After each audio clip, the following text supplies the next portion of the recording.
আপনাদের আজ আমি একটা এমন মসজিদ দেখাবো যা আপনারা চমকে যাবেন। এত সুন্দর মসজিদ যা আপনার দেলমন ভরে যাবে। দেখুন, দেখতে মিনার, আলহামদুলিল্লাহ, কি সুন্দর পরিবেশে ভিতরে ইফতারির আয়োজন করা হচ্ছে। প্রায়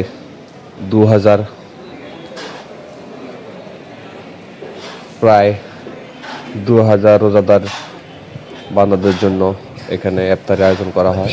এই ডাইন পাশে দিকে এটা হলো অজুখানা, মাটির নিচে এখানে আন্ডারগ্রাউন্ডে অজুখানার ব্যবস্থা করা আছে।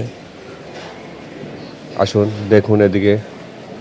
ভিডিওটি অবশ্যই শেষ পর্যন্ত দেখলে আপনারা সুন্দর কিছু দেখতে পারবেন। ভিতরের সামনে এবং নামাজ পড়ার জায়গাটি কি সুন্দর, সব কিছু দেখতে পারবেন এখানে। এটা হলো অজুখানার জায়গা। অজু শেষ করে চলে আসলাম আবার এদিকে ইফতারি আয়োজন। এখানে এই ইফতারি আয়োজনের পর ডাইন পাশে সামনের সাইড ওখানে আছে নামাজ পড়ার জায়গা। এখানেও নামাজ পড়া যায়।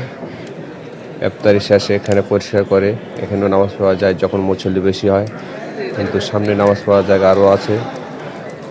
আসলে মসজিদটা অনেক বিশাল বড়। আমার লাইফে আমি এত বড় মসজিদ দেখি নাই। আজকে যা দেখলাম আপনাদের মাঝে তুলে ধরলাম। এটা হলো গম্বুজ। মসজিদটি হলো 5 তলা। এটা গম্বুজ, বিশাল বড় গম্বুজ। এই যে ইফতারির আয়োজনের দিকে করা হচ্ছে।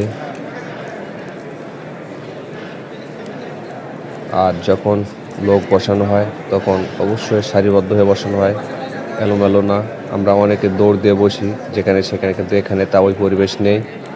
প্রত্যেকটি সারিতে আস্তে আস্তে করে লোক বসানো হয়। এখানে দেখুন এই পাখাটি অনেক বিশাল বড় পাখা। ঠিক আমরা যেমন হেলিকপ্টারের পাখা বলি, ঠিক এরকম বড় পাখা। এখানটি অনেক বড়। এখানে কোনো ছোট পাখা নেই, সম্পূর্ণ বড় বড় পাখা। এইভাবে লাইন ধরে বসানো হয় সারিবদ্ধভাবে। দেখুন সামনে ইফতারের আয়োজন করা হচ্ছে প্রায় 2000 রোজাদার বান্দাদের জন্য। কি সুন্দর একটি পরিবেশ, কোনো হই নাই চই নাই। সুন্দরভাবে সবাই ইফতারের জন্য বসে পড়লাম, আলহামদুলিল্লাহ।